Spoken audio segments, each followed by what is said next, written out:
The things you've seen. The darkness. The big bad wolf. Welcome to About Time, a Doctor Who podcast. I'm Stephen, and I've been a Doctor Who fan since 2005. And I'm Ben, and I've never seen the show before. For years now, I've been trying to convince Ben to give it a go. And my answer has always been no. But now, finally, he's agreed not only to watch it with me, but to do a podcast about it as well. And quite frankly, it's about time.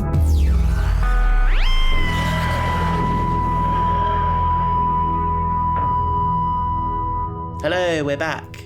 We are back with episode 3. Episode 3, The Unquiet Dead.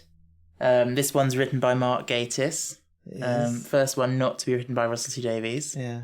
The first thing I'd like to do is just to ask Ben what his initial kind of gut reaction was. So go on then. My least favourite episode so far. Least favourite so far, okay. That's fair. I actually think I probably agree. I think I remembered this one as being better than it was. And there are definitely things in it that I do like, but... Yeah. For me, I felt like it was quite slow going. Mm-hmm. I saw the twist at the end coming really quickly. Yeah. When you say the twist at the end, you're talking about the Gelf being evil. Yeah. Yeah. And like the whole rift. Oh, it felt like they were trying to do a ghost story with a sci-fi twist, which I can understand. Yeah. They were trying to do that. I can understand that. But we all know how I feel about magical devices used in this science fiction show, and I didn't like the clairvoyance. Okay. I didn't like the clairvoyance. I didn't like. Yeah. Are you saying you felt that it didn't fit what you perceived the genre to be? It felt like... Don't get me wrong, I understand that sci-fi is a very broad spectrum. It's like one end sits science and fiction and one end sits fantasy, and there's a spectrum between them both. Yeah. But for me, this sits so heavily in science fiction. Why though? Because you've never seen it before. So why do you think it's so heavily science fiction? Because of the whole fact of like time and space. They're using that mechanism to get themselves around. It's very, very squiggly. It feels like an idea that hasn't it feels like they don't know where they fit. Okay. If that makes any sense. Yeah. Each episode they want to use if there's an episode of fucking witches, I will be annoyed. Stay tuned for podcast of series 3 episode 2 to see what Ben's views are on that. Oh, so there are witches coming in. Well, yeah, but you'll see. Oh, you'll see. Fucking God. That's the thing. I don't. If they set it up to say there is magic in this world, and things like that. No, but it's not really magic. There's always a science fiction explanation for it. Yeah, and I didn't like this whole rift thing. And okay. So that's quite a big thing in the Russell T Davies era of Doctor Who and extended shows, because there being a time-space rift in Cardiff is basically the whole basis for Torchwood. That's why Torchwood is there in Cardiff, because there's this rift and things come through it. Oh my God! Why does he that make ripped that right off of Buffy? Well, yeah, like the Hellmouth. Yeah, it's a plot generator, isn't it? It's just there to give you your stories for each episode. Okay, I can understand that. I just felt like Anyway, so not a fan of this episode. I liked some of it. Yeah. I loved Gwyneth. Gwyneth was amazing, yeah. We love she's her. Gentle and kind, and she was only in one episode, but actress really understood what she was trying to portray. Yeah. Rose was really good in this episode. Yeah, the connection between Rose and Gwyneth was really nice. That scene was my favourite. That is the best. That is definitely the best scene in the episode. Rose has grown on me like a massive thorny rose wart thing. I think that's a compliment. Like Rose says in this episode. Yeah, we all know I've got my bae. Christopher Eccleston. And Steven's in a video. Is he still doing it for you? Yeah, I still like him. It's just a cheeky charm. It's I don't know. It's very cheeky, and as the Doctor, and he is, and that's one of the reasons he took the role because, or actually no, I think he actually asked Russell T Davies to consider him for the role because he has a reputation for being moody, serious actor, which obviously you see that in the Doctor as well. But the Doctor also requires lightness and cheekiness and funniness, and he wanted to show that he could do that. Yes, and he can. Okay, I can totally understand that. But yeah, overall the episode I felt was a bit long. I really like the concept of these gas people. Like, it would have been so nice to be like, actually like, to be more, rather than make them sinister, actually just have an episode where they're like... They really are just... They need help. Yeah. And like... No, that would have been interesting. And you've got like a kind edge to the universe. Yeah. Like, because... I don't... Well, go on. He did not show that same compassion to the stretched lady. I know she was evil. Yeah. Like...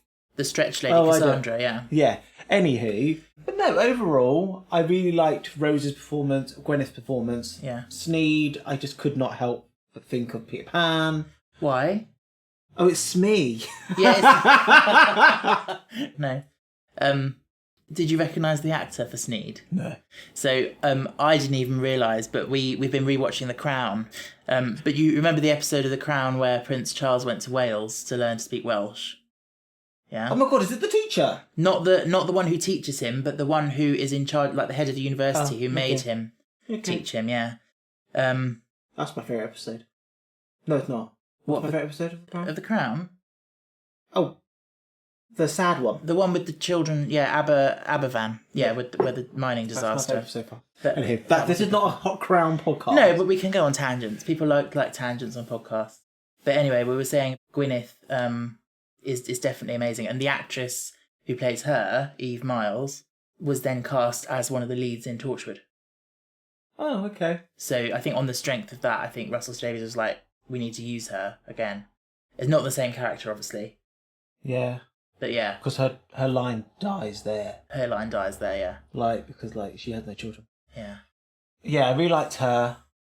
Yeah, I thought she was amazing. And if she's in it, I'd be actually quite excited to watch Torchwood. Yeah, I am excited for you to see Torchwood because, again, Series 1 of Torchwood is a mess, if I'm honest. It's all over the place. They were trying to work out what show they were trying to do. Yeah. And part of it is like, they were trying to be like, oh, we're so adult, we're only for adults. And they went a bit too far with that in some episodes. But by Series 2, I think it kind of settles down. And there are some amazing ones in Series 1 as well. Anyway, you asked me at the beginning of the episode, just when they were landing the TARDIS, you said to me, do they have to dress up in like period clothing? And then literally a couple of minutes later, they went and addressed that. Except when the Doctor didn't change his clothes, you said, what did you say to me? I said... You said, oh, his clothes are part of him. And I think they are. I think they are... I think he regenerates with... Or I shouldn't say because it's they. He or she, or they, yeah. I think they regenerate with clothes on, don't they? It's very interesting you should say that because, as a rule, no. As a rule, his clothes are clothes. The very first time the Doctor regenerated on screen, the clothes did change, but I don't think that was even intended to be a thing. I think it was just, they changed the actor and they kind of changed his costume a bit as well, but it wasn't that a drastic change. Every other time since then, the Doctor has regenerated and you then see the next Doctor in the clothes of the old Doctor before they then choose their new outfit. Okay. But the exception to that, the most recent Doctor episode to air, The Power of the Doctor, we've seen the shock of, David Tennant coming back, having already been the Doctor before. Jodie Whittaker's regenerated into him. And for the first time since that first one, his clothes have regenerated. He's changed his outfit in his regeneration, and people think that's pointing towards there being something weird about this regeneration, that it's not a real one or something, that there's something weird going on. Oh. But that's a long way in the future for you. So Has anyone ever thought that, like, the Doctor is born with, how many is it? 12? 12. They can regenerate 12 times. So all different personalities, all waiting to so you're saying that all the regenerations are there. They're all predetermined, is what you're saying. Yeah, that's an interesting thought. So you think, like, take David Tennant he regenerated into Matt Smith. And that's why he can go back into David Tennant, because he can switch it on. Yeah. Something's gone awry and he's gone backwards rather than forwards. Well, we've got a year to wait before we find out. And I probably won't get there. No. But, I will. But I'm anyway, committed now. Yeah.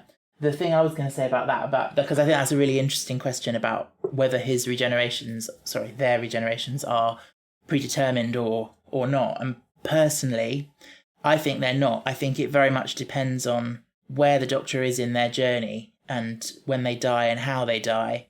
And I personally feel like each regeneration is kind of a subconscious response to the last one. So say, for example, with Christopher Eccleston, he's quite a moody Doctor. He's literally, just before the series, he's killed his whole race of people. He's not. What? He's not. What? He's not killed his all people. Oh, did you not know? Did you not know that? Have I just spoiled you? Oh my god! What do you know then? You know that his. I knew that he was in a time war, and I thought that someone, the Daleks or his Cybermen or K9 has come out and ripped them all. His planet's gone. His people have gone. I thought he mentioned at the end of the world he had to do it. He had to kill them all. I don't think so. Oh, okay. Well, it's coming up soon then. If you didn't know, but yeah. It's like in order to stop the war, he had to kill everyone. What is the point of me carrying on now? You've spoiled a massive spoiler. It's not a huge spoiler. It's just part of the ethos and the world building. Not ethos, mythos. I'm annoyed at him. I'm sorry. I swear he says that in the end of the world. If you did, I didn't pay attention. Anyway, it's not a huge deal. I'm sure someone in the comments will tell you. Yeah, they did say it. No, now I'm thinking about it. They might not say it till episode 6. But anyway. What were we talking about before that? Yeah, so what I was talking about is like each regeneration being a response to the last one. So Christopher Eccleston's moody, gritty, serious.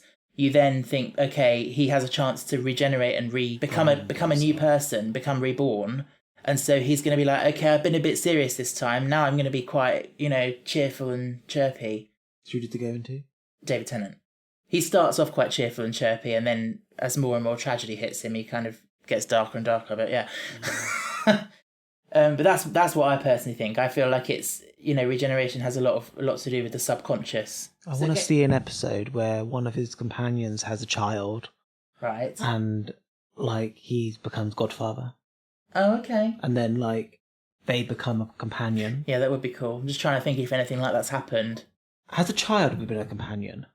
Is that all that? Is that why Sarah Jane was invented? Is she the Doctor? In that, yes. In Sarah Jane, she's the Doctor equivalent because she's the one with the experience and knowledge of aliens, and then she has her own little mini companions who are children. Oh, okay. But even then, they're normally in Sarah Jane they were young adults playing teenagers. Oh, okay. Because the logistics of trying to do a show with a child as a lead actor.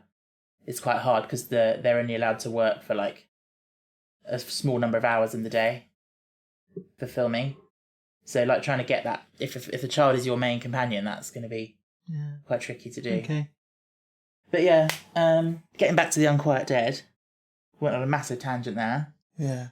So this is probably the first time in the revival series that you see that the Doctor sometimes gets things wrong with the TARDIS.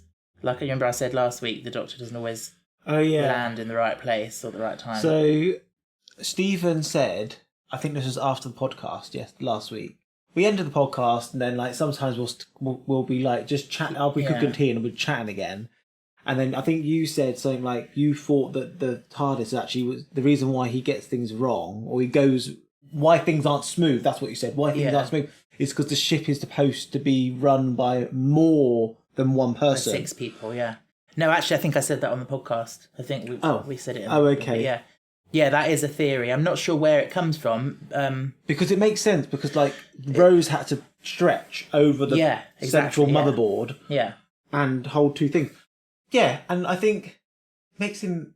I know he's not human, but makes him human. Makes him relatable to humans. Yes, he makes errors. Yeah. And so humans now can relate to him. Yeah.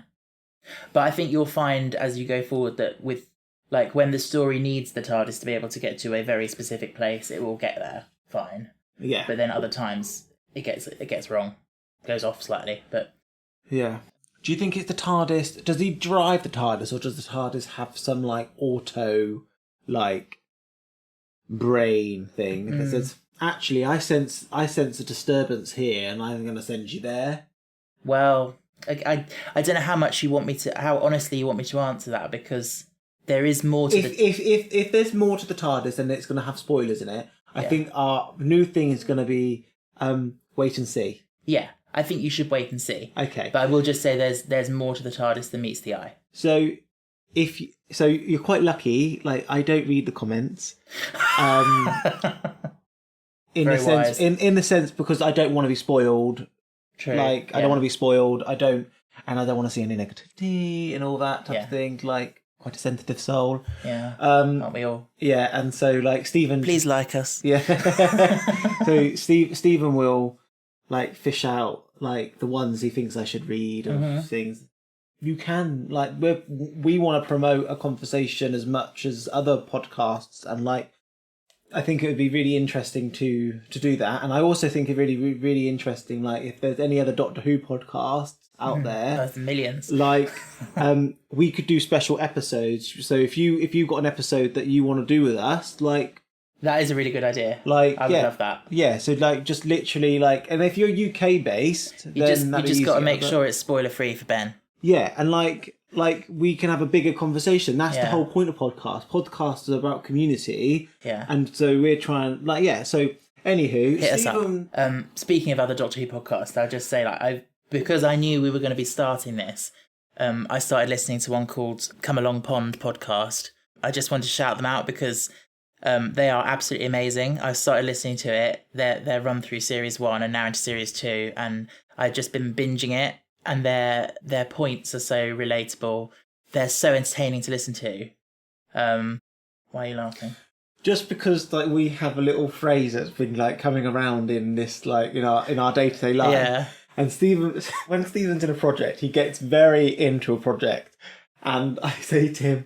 Let the obsession begin. Yeah. You said it after the last 2 recordings that we did for this podcast. I set my laptop back up, and you were like, "Let the obsession begin." Yeah, because we don't have a very big flat, but like he just squirrels away on the desk and and I don't hear from him until tea time. So that is one of the things that makes me think that there could be a chance I could be slightly autistic. So. Yeah. Anywho, I get very focused, very hyper focused on things once I've got a project on the go. Anyway, back to Come Along Pond. I just wanted to say that I just love Come Along Pond. So hi, Dan and Elliot, I love you. Anyway, back to the Unquiet Dead. Now, there's one person we haven't talked about, and I'd like to know your thoughts.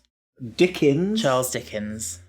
I like the actor. Yeah, I love the actor Simon Callow. He's a very well respected actor, and can I just say. He was an absolute catch for them to cast. A, because he's such a well-respected, well-known actor, but B, because he has an actual special interest in Dickens, and he knows a hell of a lot about Dickens. He's done a lot of research. He does recreations of like Charles Dickens reading his works and stuff. So to cast him, it was really good. Yeah, didn't know that. And did you know that Dickens used to actually do that, like travel around and like do readings of his books? No. Yeah, he did. He was quite theatrical about it, and so that's cool. I do have like the olden day version of a book tour. Yeah, well, yeah. Or like, because side note, I do audiobooks as well, Willow audiobooks, and I did A Christmas Carol a couple of years ago, and when I got to the bit that he quotes, that we see in that scene in the theatre. Oh, it has actually a quote. Okay. Oh yeah, it's from the book. Ask you. Yeah, it is from the book. Yeah. But yeah, I literally, I had to try so hard not to do the way he does it when he says he saw. In the knocker, not a knocker, but Marley's face. Marley's face. It's so funny. And then that woman is the blue face in the audience. Oh, we haven't talked about visuals yet. So no, we have. Well, we all know you're going to say the visuals are crap because you say that every week. Actually, it played in their favour this week. Oh, really? Because they were gases. They said gaseous. Is that gaseous, yeah. Like, I thought to myself, actually, this place having obscure graphics and having like not rendered. Like, oh, I see what you mean. It felt quite actually quite like yeah, it. like the Gilf, you can't make them out very well. Yeah, and I thought that was really great. Yeah. One thing I didn't like is when the face turned sinister. I was like, oh, the red flamey face. Yeah, it's just like, how can it change colour? Yeah, that was a bit cheesy, unnecessary. No. But yeah, I thought that, and I thought the set looked great. I thought like they had done that really well. So I thought the overall ambience of the episode felt good. Yeah. You can see that like they were quite limited in location that they could use, because I think they went to Swansea to film because there's some like old Victorian architecture there. And the outdoor scenes, where it's like there's the name of a milliner's on the side of a building, and you see that same stretch of road like every time they're outside, because that's all they can use. Yeah, like that was quite funny. But yeah, no, I agree. It does look really good. Yeah, and the thing with this episode, like I like how they've done. Rose was contemporary. Then they go to the far, far future, 5 billion, and then they've gone back to the Victorian period. It's like they're sort of showing you the first steps of what Doctor Who can do, like the scope. Yeah, the scope and the range. So I do hope like we see like episodes where we go further. So we go back. So I like Bridgerton. I like you'll see North and South. Yeah, I like historical. I read historical books and I read historical romances. Yeah, so we will see more. Obviously, we'll see all sorts of historical periods. Okay. Cool. Oh, I didn't like Rose's outfit.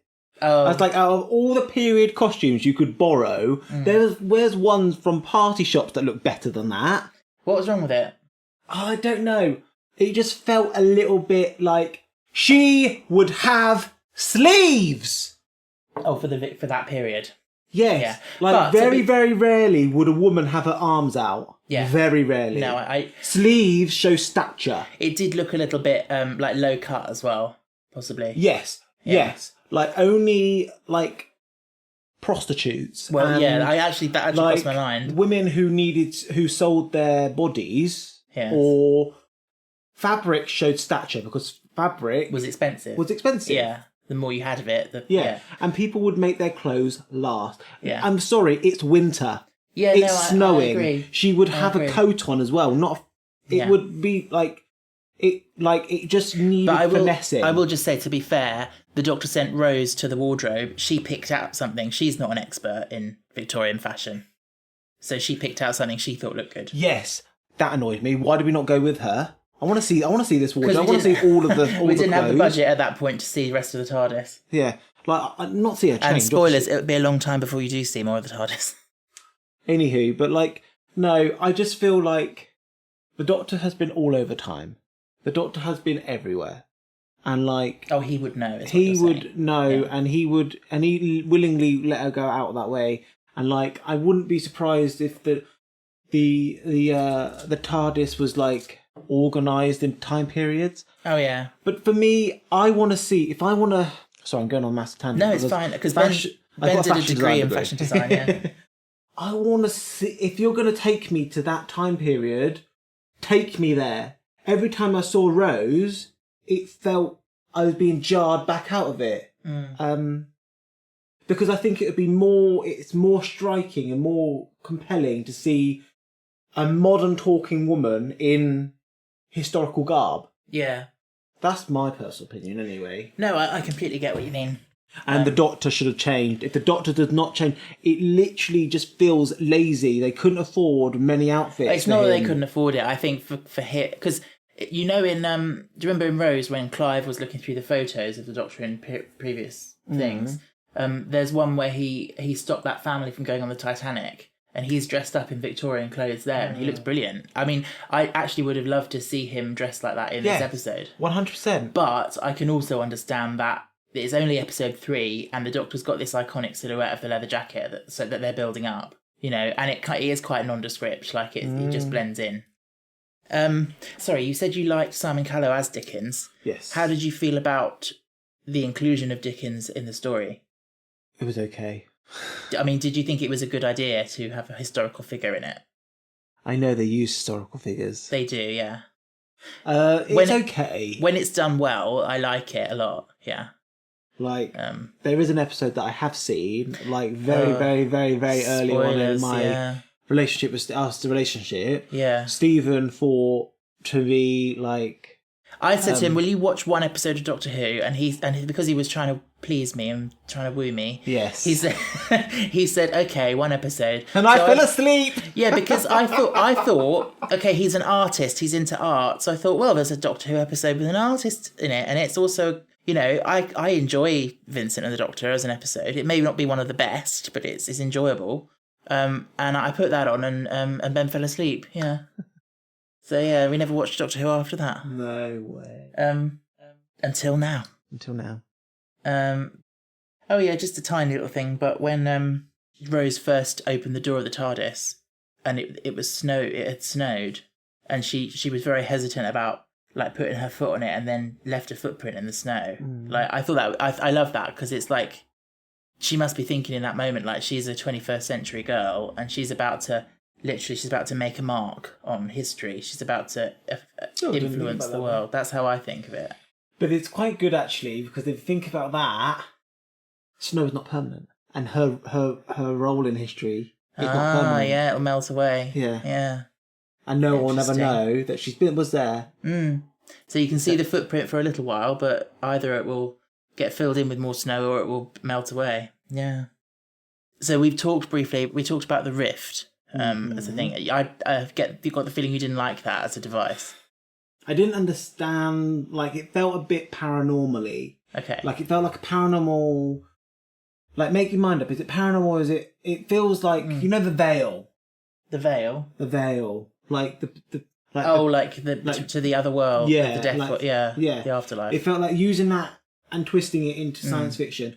Okay. But that's the thing. Like, I think from the perspective of the Victorians, like Gwyneth, that was how they interpreted it, because they have a very religious background and that's how they saw it. But from the Doctor's and Rose's point of view, they saw the kind of real scientific explanation. That's an interesting point, though. What we were saying earlier about the we would have liked to see it for the Gelth not to turn evil, but to just be looking for help. Because if they really were just they needed bodies, and they've got loads of dead bodies, and the Doctor said, we can use those, and Rose was saying no. Yeah. I think that's an interesting moral dilemma. Yeah. Like, what would your view on that be if that was real? It comes down to what the Doctor said. I totally agree with the Doctor. He has a donor card. Yeah, if you have a donor card, then your body's up for grabs. Yeah. But if you are the type of person that doesn't want to be a donor and wants their body to be intact when they go into the ground or be incinerated, then that should be off limits. That's fair enough, I guess. Yeah. But yeah, that's what I agree with the Doctor. Although, I mean, those Victorian people hadn't consented to anything. Yeah, and like, I understand, like, people say, like, when you're dead, and like, you're nothing. But like, that body was created out of an odd of a billion, like millions and billions, like odds for that body to be created.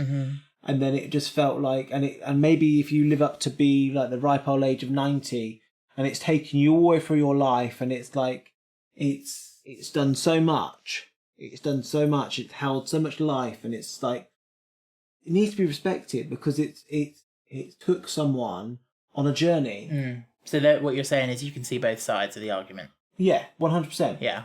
Like a vessel, like a ship. Like, but that's what they're saying. The ship's no use to the person who's died anymore, so why not give it to someone who can use it? Yeah. We don't do that.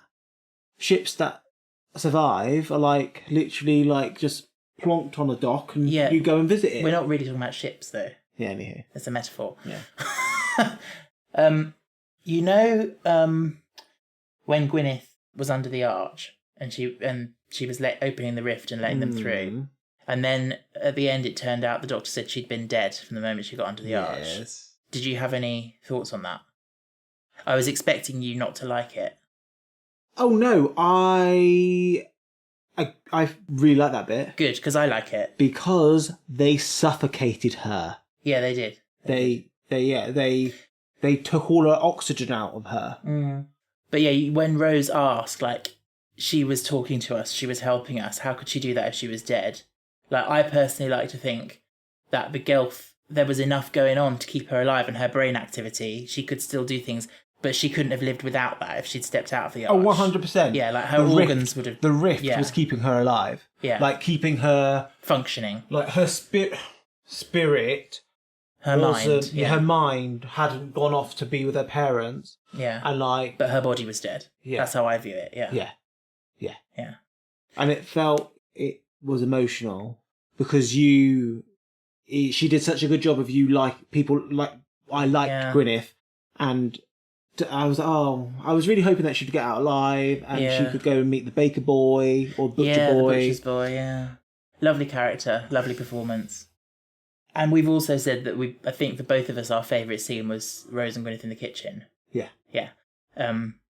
That is an amazing scene because it goes through so many like feelings in one scene. It's the first time that we see Rose making a friend.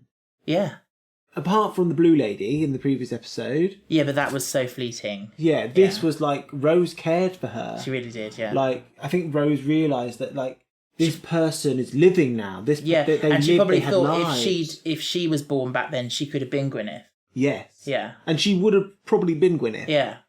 Like they came from similar backgrounds, and I just love when they're sort of starting to bond about boys. You know, she's just about admitting that okay, sometimes there's a boy that she likes, and then Rose is like, yeah, good smile, nice bum, and her face just drops like, oh well, I've never heard the like, she says. Yeah. And so it's funny, but it's also heartwarming. Yeah. And that was so well done. Like the switch, I thought was so good. Like, she is a phenomenal actress. I don't know why she isn't in more. Yeah. And did you know when she was sort of being clairvoyant and seeing things from Rose's from the future? And there's one thing she said to Rose. She said the things you've seen, the darkness, the big bad wolf, and then she took a step backwards. Did that sound like nonsense to you? Yes. Okay. But then I was like, who the hell is the big bad wolf? Well, that's the question, isn't it? Why would she say the big bad wolf? It's so random, isn't it?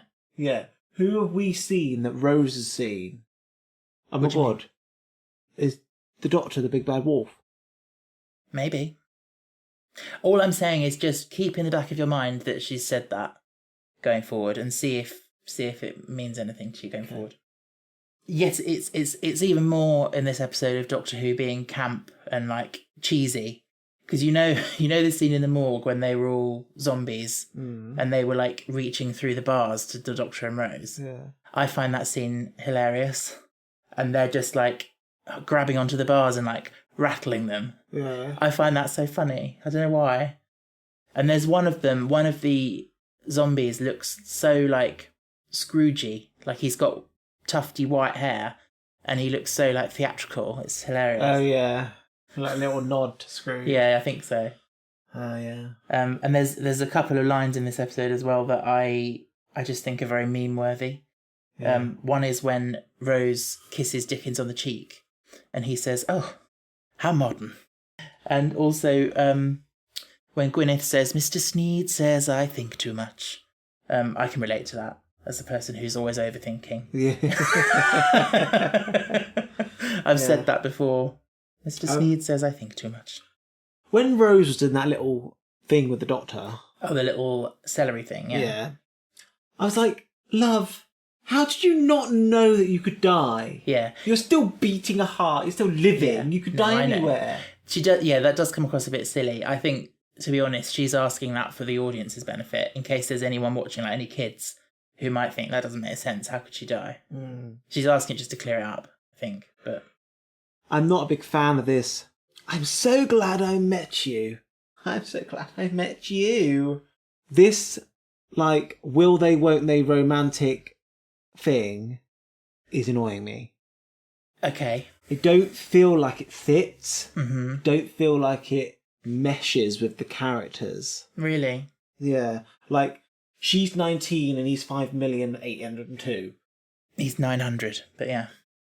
Like, I just feel like, can we not just have a show where we don't need a, like, will they get together? Won't they get together? What they... I just, like, it's just charming. It could be just a charming story. Yeah. Like, I totally understand. could do with another companion, though. Well, maybe hold your horses on that. Like, yeah, maybe one more. Like, yeah. Be nice. You may get that. Yeah, soon. But good though, not bad. Okay, you won't get that. Hot takes.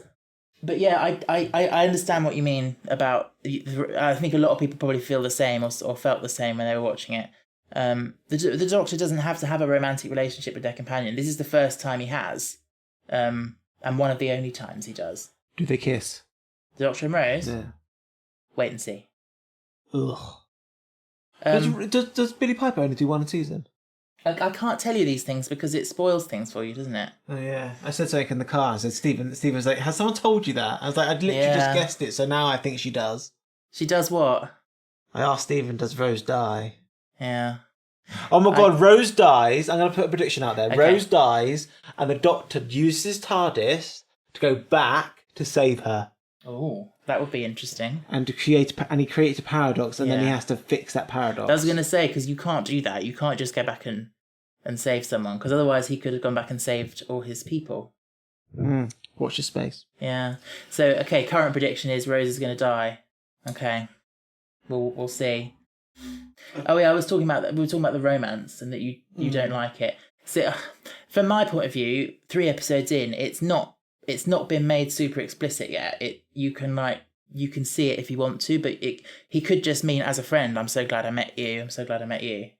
No, you know what they're implying. You know the tone, the way they look in each other's eyes. I suppose. Hold hands. I suppose. Run down the street together, holding hands. Yeah. Like it's all like it's a bit whirlwindy. That's true. I do get what you mean. But there you go. Yeah, but you don't. Why do you think it fits then? Why do you think that he wouldn't fall in love with her and vice versa? Because maybe I don't want. Maybe it's coming from a place in my mind that I don't want to see a romance in this story. Yeah, I think it needs to be focused on the adventure. Yeah, and a lot of people, a lot of Doctor Who fans would be on your side with that. Because, think about classic fans of the show when it was on in the 60s to the 80s. Yeah. The Doctor was never romantic with anyone. Yeah. And then it comes back and they see this. Yeah. A lot of people kicked up a stink. Yeah. And said, this is not the Doctor. No, it's not. And that's what I feel like. But at the same time, the knowledge I know about Doctor Who, like through people at school, or my mum, because my mum watches Doctor Who. My mum used to say that she used to hide behind the sofa when the Cybermen came on. I was like, Mum, they're made out of tin cans. But yeah, she said back then it was scary. I was like, okay, whatever. That's because people use this thing called imagination. You think I don't have imagination? I think when you constantly complain about the visuals and you don't just look past that and enjoy the story, I think that's... No, I don't think it's why at all. No, I'm not seriously accusing you of not having an imagination, because you do.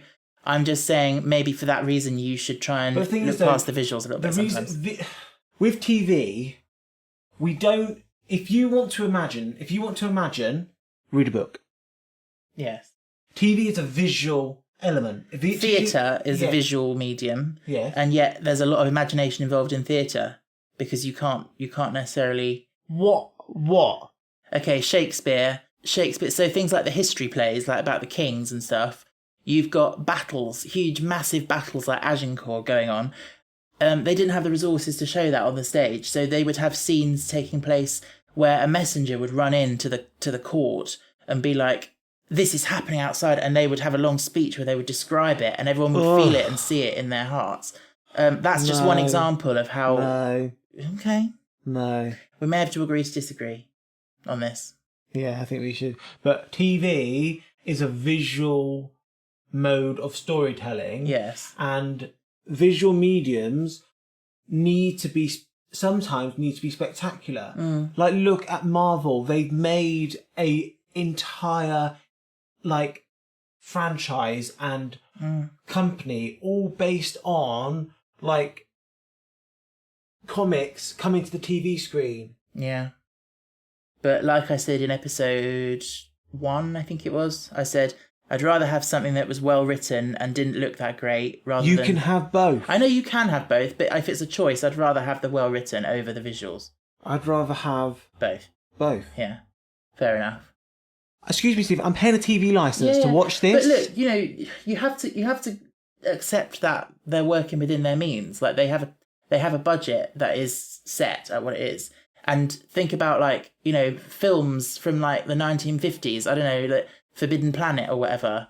I don't know if that's from the 50s. I think it is. But the thing is, though, that's very different. Why? Because they use some of those films that you're on about. Use the most current, modern, up-to-date, thing. But this has been a bone of contention. This is the main reason why for 6 years I've been saying to you, you must watch Doctor Who, and you've said no. Is because you know the reputation of the visuals not being great. Yeah. And for you, that's really important to your enjoyment. Yeah. Yeah, because it comes down to the fact that, I want to see something spectacular. Like, if I wanted to paint pictures with my mind, I'd read, and I do read. But because I'm watching telly or films or whatever, I want to be entertained. I want to see something, oh my God, wow. You know what I mean? Like I do know what you mean. And I honestly think, we could go round and round in circles with this conversation forever. Yeah. And I just find it interesting that it doesn't bother me the way it bothers you when they're poor visuals. But that's just something that we have to accept. Yeah. But things they have under their control, things that they could have really good control with, they seem to mess up with. Like what? Costumes. Oh yeah. Yeah. And I think a lot of what you've seen so far that is down to it being the first series. They didn't put much money into it. They weren't sure if it was going to be successful. Yeah. So maybe you'll be more impressed as it goes along. Maybe. But anyway, that was a huge rant. Yeah. At the end, Dickens was talking about the mystery of Edwin Drood. It still lacks an ending, and he was going to put the blue ghosts into it. The mystery of Edwin Drood is a real book. It's his unfinished one. It's what he was working on when he died. So it's like half finished. Oh. And I think other authors might have tried to finish it off based on his notes or something, probably. But so that was quite a nice inclusion. They used what they knew of Dickens quite well. Very smart. Mark Gatiss, who wrote this episode, he's really into I think he's probably into Dickens, and I know he's into Victorian Gothic stuff. He always does a ghost story at Christmas, and he loves Sherlock Holmes, and because he did Sherlock with Stephen Moffat. So I think he probably is quite well versed in Dickens. And again, I read somewhere that Simon Callow accepted the role of Dickens because he read the script, and because he's such an expert, he could see that it had been well researched and that they'd painted Dickens kind of quite accurately to how he was as a person. So that's quite good. That's good. Yeah. But Mark Gatiss, he's a guest writer that he has a few episodes. He has another episode next series, and then a few in the Stephen Moffat era as well. He's a lovely man, from what I've seen, and I do enjoy some of his writing. But his Doctor Who episodes are not always among my favourites. This is probably one of my favourites that he's written for Doctor Who. Okay. The Unquiet Dead. So yeah, that'll be interesting to see going forward. So you can ask me. Ask you what? Oh, for a score? Mm-hmm. Oh, before we do scores, can I just have a quick roundup of, just list for me things you liked in this episode? Okay. Gwyneth. Dickens? Right. You said you liked the actor. No, he was good. He was good. Dickens was good. The inclusion of Dickens was quite nice. It was all right. It was quite smart how they did it. Yeah. And I think my final would be seeing Billie Piper actually. I feel like she's growing really into the role. Yeah, I can see that. I feel like it feels quite nice to watch, and it feels like Yeah, and obviously Christopher Eccleston, you still enjoy. That's a given. Yeah, and then just to round up the things you didn't like. I didn't like the costumes in this one. The men's costumes are better than Rose's costume, and Gwyneth's costume looked like they got it out of like a party bag. Did you see all those memes that went around at Halloween that were like a picture of a Halloween costume? Yeah, I could just see that being like Victorian seance girl, like a picture of Gwyneth. One thing I did like the use of like interior design setting. That was quite good. Oh yeah, like that. Okay. It felt believable as a Victorian home. Yeah, I'm quite glad you didn't spot, because there is one moment that I've seen screenshotted, where Rose is trying to get out of the room when that corpse is coming after her, and she like brushes a curtain, and you can see like a modern light switch. I'm glad you missed that. Oh, okay. Because you would have criticised that. Yeah. But yeah. So about that's roughly. Yeah. And like obviously like the visuals this week, I feel like you think it worked in its yeah, favour, it was. They looked like gas people. It worked. So yeah. But we're getting a Louis Walsh impression now. You look like a gas person. You sound like a gas person. You are a gas person. You could have laughed. I'm smiling. Yeah, but people can't hear you smiling. They think you're just looking at me with a stony face. Okay, that was too much. Right then. So, comparing it to the other 2 episodes you've seen so far, you're going to give it a score out of 5? Yeah. You tell me. The last ones I've given. So you gave Rose a 2. Yeah. You gave The End of the World a 2.1. Like a smidge higher than Rose. Okay. This is a 2.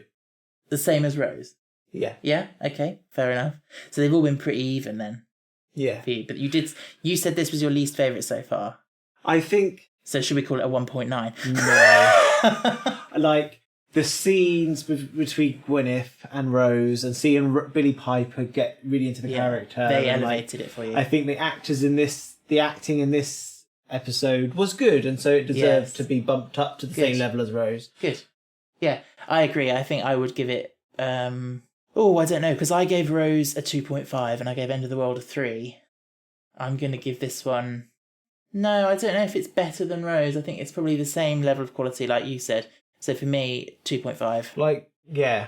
Like, in different ways. Whereas this one was very much, like, intuitive and emotional. And, like, Rose really getting, like, I made a friend. I want her to survive so I can Google I do love her. that aspect. She's very empathetic, Rose. And, like, Rose being, like... I think that's one reason the Doctor likes her. So we've scored it. We've given it. You gave it a 2, and I gave it a 2.5. Yeah, you're gonna start keep a track. Yeah, maybe I'll start a spreadsheet or something. We love a spreadsheet. What is the use of creating a spreadsheet if you're going to spend summer money in winter months? That was a quote from Clive in episode 1. You wouldn't remember that. So next week it's the first 2-parter.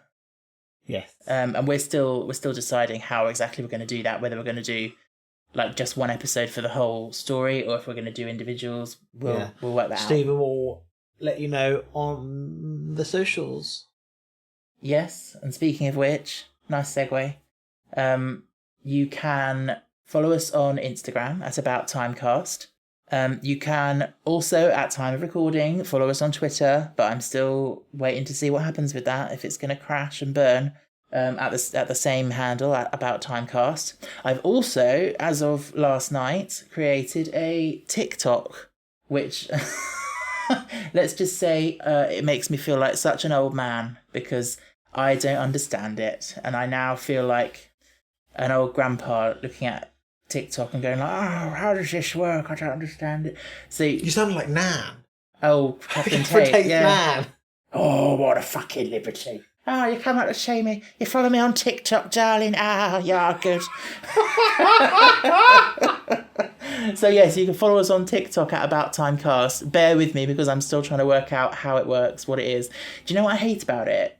Is you go on it and you know, like on Instagram, you get your feed and you can scroll and stuff, and you don't have something blaring at you. You go on TikTok and it's just a video is playing on your homepage, and you can't just have it open quietly without something playing at you. Okay. Do you know what I mean? Maybe that's just me being weird, but I find that a bit off-putting. But anyway, follow us there.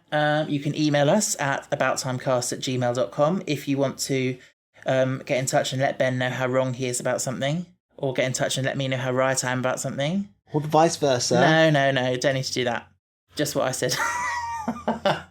I'm only but joking. we all are human and we all have different opinions. Exactly. And, you know, we disagree about a lot of things, but we love each other and we're still together after 6 years. Yes. We respect each other's differences and different opinions. That's how a good relationship works. Yeah. So anyway, that's all for now. See you next time for... Do you want to know the title of next week's episode? Okay. Aliens of London. Sounds Back to London. It sounds quite generic, doesn't it? Back to London. It is Back to London, yeah. Ugh, I want to go somewhere different. But it's quite differently done, though. Okay. Yeah. Anyway, look forward to that. What are we going to do now when we finish recording? What are we going to do now? Last week you were like, "Oh, I'm going to make blondies." I did make blondies, and they were very delicious, nice. Yes. Then I made another batch for my mum. Mm. And today I've done the washing up. I may work on my story. Oh, you might do a bit more writing. Yeah. Yeah. Or probably watch YouTube if I'm going to be honest. Okay. Ben started watching Minecraft videos. Yeah. Which I just find intensely dull. And I find intensely entertaining. Good for you. So yeah. Alright, au revoir. Okay, au revoir. That's become my catchphrase. Cheerio. Goodbye. Bye. Au revoir. Bye.